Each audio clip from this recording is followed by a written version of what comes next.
இப்படி இதனால தான் இன்றைக்கெல்லாம் ஒரு குழந்தைங்க கூட ரோட்டில் நடந்து போக முடியல. குழந்தைங்கள வீட்டில் விட்டுட்டு ஒரு ஒரு 4வது 5வது படிக்கிற குழந்தைங்க, ஒரு 2வது 3வது படிக்கிற குழந்தைங்கள கூட விட்டுட்டு போய் நிம்மதியாக ஒரு கடைகண்ணிக்கு போயிட்டு வர முடியாமல் தவிக்கிறாங்க இன்றைக்கி பொம்பளைங்க. இந்த நாயினால தான். எதை விட்டு வைக்கிறானுங்க பரதேசிங்க? ஒன்றும் இல்லை, பொம்மை மாதிரி பார்க்குறானுங்க நம்மளை வீடியோவில். இப்படியெல்லாம் அசிங்கப்படுத்துகிறானுங்க. இதே பொம்பளை பிள்ளைங்க எங்காவது கண்ணில் பார்த்தா சும்மா விடுவானுங்களா அந்த பரதேசிங்க? ஆனால் உண்மையாக சொல்கிறேங்க, இந்த லீவில் தயவு செஞ்சு பேரண்ட்ஸுக்கு வந்து யாரோ ஒருத்தர் லீவு போட்டு பசங்களை பார்த்துக்கோங்க. இன்றைக்கெல்லாம் உலகம் அப்படி இருக்குது. 10 பேர் நல்லாங்க இருந்தால் 2-3 பேராவது வீதிக்கு அந்த மாதிரி இருக்கானுங்க. கொஞ்சம் எல்லாம் பசங்களை பார்த்துக்கோங்க. ஆக்சுவலாக நான் அந்த லீவில் தான் அதிகமாக நடக்கும். பசங்களை விட்டுட்டு எங்கேயுமே போகாதீங்க தயவு செஞ்சு. ஸ்கூலுங்கிறது வந்து படிப்புக்காக இருக்குதோ இல்லையோ, ஆனால் பாதுகாப்புக்காக ஸ்கூலுக்கு போகிறாங்க. அதுதான் இன்னைக்கு யோசிக்க வேண்டிய விஷயம். அன்றைக்கெல்லாம் வந்து படிக்க வைக்கவே மாட்டாங்க. வீட்டில் வந்து ஆடு குட்டியெல்லாம் மேய்க்கிறதுக்கெல்லாம் வந்து ரொம்ப வருஷத்துக்கு முன்னாடியெல்லாம் பார்த்திங்கன்னா ஆடு குட்டி மேய்க்கிறதுக்கெல்லாம் வந்து இந்த வீல்ஸில் வந்து மலையில் வந்து கொண்டுட்டு போய் ஆடெல்லாம் மேய்ச்சிட்டு வாங்கன்னு சொல்லி எல்லாம் அனுப்புவாங்க. எங்கள் ஊர்லேயே எல்லாம் இருந்தாங்க. ஸ்கூலுக்கே போகாமல் அவங்கெல்லாம் இருந்தாங்க. எங்களுக்கு முன்னாடி செட்டெல்லாம் பார்த்திங்கன்னா அவங்களாம் ஸ்கூல் எழுத படிக்கவே தெரியாது. அவங்களாம் வந்து மலங்காடு மேலே மலை உச்சியில் அங்கெல்லாம் பள்ளமாக இருக்கும். அதில் எல்லாம் போய் நாங்கள் லீவு நாளில் அவங்களோட தான் விளையாடிக்கிட்டு போவோம்.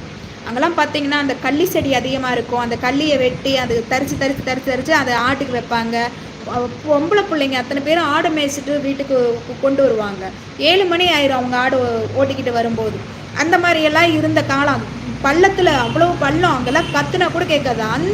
அந்த இடத்துல 2 பொம்பளை பிள்ளைங்க போய் ஆடு மேய்ச்சிட்டு வந்ததெல்லாம் உண்டு. ஆனால் இன்றைக்கி வீட்டில் வந்து ஒரு பெரியவங்க இல்லாமல் ஒரு பொம்பளை பிள்ளைங்களை வீட்டில் விட்டுட்டு போக முடியல. இன்றைக்கி அந்த மாதிரி சூழ்நிலை வந்துருச்சு. ஏன்னா இந்த மாதிரி சாக்கடைங்கனால தான். அந்த மாதிரி வந்து நிற்கிது. அன்றைக்கெல்லாம் சுபாஷ் சொன்ன மாதிரி அன்றைக்கெல்லாம் வந்து இந்த மாதிரினா என்னென்னு கூட தெரியாத ஒரு காலங்கள், ஒரு அழகாக இருந்துச்சு. அந்த உலகம் அழகாக இருந்தது, அந்த காலங்கள் அழகாக இருந்தது. நாங்கள் விளையாண்ட விளையாட்டுகள்லாம் பார்த்திங்கன்னா அந்த கல் பறிக்க சம்பாக்கரைன்னு சொல்லுவாங்க, தாயக்கரைன்னு சொல்லுவாங்க, அந்த பாண்டிக்கல்லுன்னு சொல்லுவாங்க. இதெல்லாம் நான்லாம் விளையாடி இருக்கேன். சொல்லுவாங்களா ஏஜ் அட்டன் பண்ண பொண்ணுங்களுக்குலாம் வந்து அந்த இதுதான் அந்த இடத்துல விளையாடணும்னு சொல்லிட்டு அந்த மாதிரி தான் நாங்களாம் இருந்திருக்கோம். தாயக்கரம், பாண்டிக்கல் இதெல்லாம் விளையாடிக்கிட்டு எங்கள் வீட்டில் நான் அந்த மாதிரி டைம்லலாம் இதுதான் விளையாடிட்டு வீட்டிலையே வச்சுருப்பாங்க. 1 மாதம் வெளியே விட மாட்டாங்க. அப்படியெல்லாம் இருந்த காலங்கள். ஆனால் இன்றைக்கி ஸ்கூலுங்கிற ஒன்று இல்லைன்னா ரொம்ப கஷ்டங்க. அன்றைக்கெல்லாம் படிப்புக்கு படித்தாலும் சரி படிக்காட்டி சரி பிள்ளைங்க பாதுகாப்பாக இருந்தாங்க. இன்றைக்கி ஸ்கூலுங்கிறது படிக்கிறாங்களோ இல்லையோ ஸ்கூலுக்கு தாட்டி விட்டே ஆகணுங்கிற சூழ்நிலைக்கு வந்துட்டாங்க. இது வந்து என்ன சொல்கிறது, 8th வரைக்கும் ஆல் பாஸ் போட்டாங்கன்னா அது ரொம்ப ஒரு நல்ல விஷயம். அவங்க படிக்கிறாங்க படிக்கலைங்கிறது 2வது. ஆனால் ஸ்கூலுங்கிற ஒரு பாதுகாப்பை இடத்துல விட்டுட்டு போகிறதுக்கு பேரண்ட்ஸுகளுக்கு ஒரு இதாக இருந்தது. சரிங்களா? பேரண்ட்ஸுக்கு வந்து ஒரு நிம்மதியாக விட்டுட்டு ஒரு வேலை வெட்டிக்கு போகிறவங்கெல்லாம் வந்து வீட்டில் விட்டுட்டு போகிற நிலமையிலையா இருக்குது இன்றைக்கி. 8th வரைக்கும் ஆல் பாஸ்னா 8வதுக்கு மேலே அது கொஞ்சம் மெச்சூர் வந்துடும். 8th வரைக்கும் ஆல் பாஸ் போட்டாங்க. அந்த 8th வரைக்கும் அந்த எப்படி இருந்தாலும் அந்த ஸ்கூலுக்கு தாட்டி விடக்கூடிய ஒரு இது வந்து இந்த பேரண்ட்ஸுக்கு ஒரு நல்ல ஒரு இது கிடச்சிது. உண்மையாக சத்தியமாக சொல்கிறேன், தயவு செஞ்சு இந்த பசங்களை திருந்துங்கடா. டே இப்படிலாம் இருக்காதீங்கடா. உங்களால் இன்றைக்கெல்லாம் என்னென்ன கொடுமையை அனுபவிக்க வேண்டியதாக இருக்குது. பொம்பளை பிள்ளைங்க பிறந்த இன்றைக்கி சந்தோஷப்படணும் சும்மா சொல்லிக்கிறோமே தவிர ஒவ்வொரு தாயும் வருத்தப்படுவாங்க. வயிற்றுல அதான் வந்து அன்றைக்கெல்லாம் பெரிய பிள்ளை ஆகிட்டா வயிற்றுல நெருப்பை கட்டிகிட்டு இருக்கிறோம் அப்படின்னு சொல்லுவாங்க. ஆனால் இன்றைக்கி பொம்பளை பிள்ளைங்க பிறந்துட்டாலே வயிற்றுல நெருப்பு கட்டிக்க வேண்டிய சூழ்நிலையில் ரொம்ப வருத்தப்படுறாங்கன்னா அந்த பொம்பளை பிள்ளைங்களை பாதுகாக்கிறது நினச்சி தான் வருத்தப்படுறாங்க. அதுகளுக்கு சம்பாதிச்சு நகை போடணுமே, நட்டு போடணுமே, படிக்க வைக்கணுமே அப்படிங்கிற நினச்சி கவலைப்படுறாங்களோ இல்லையோ. ஆனால் அந்த பொம்பளை பிள்ளைங்க பிறந்துட்டா அதுக்கு எப்படி பார்த்துக்கணும், அது பேரண்ட்ஸுகளுக்கே ஒரு மெச்சூர் வந்துடணும். பொம்பளை பிள்ளைங்க இருந்துச்சுன்னா அவ்வளோ அதனால தான் கைக்குள்ளேயே வச்சு வளர்த்துறாங்க.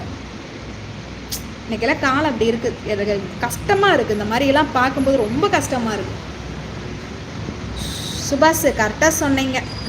அக்கா ராதா முரளி ஹாய் அக்கா. ஹாய்டா சுமையா, என்னடா தூங்கிட்டியா? Hi hi hi hi Manikandan Velavan. அவன் அம்மா கேட்டிருப்பான். இல்லை அம்மா கேட்டா அவனுங்க அனுப்பி இருக்கான் வீட்டில் brothers. Subash hello sister. Hello Ganeshkumar hi வணக்கம். வணக்கம் ஈரோடு ஜமேர் ஹாய் அச்சு.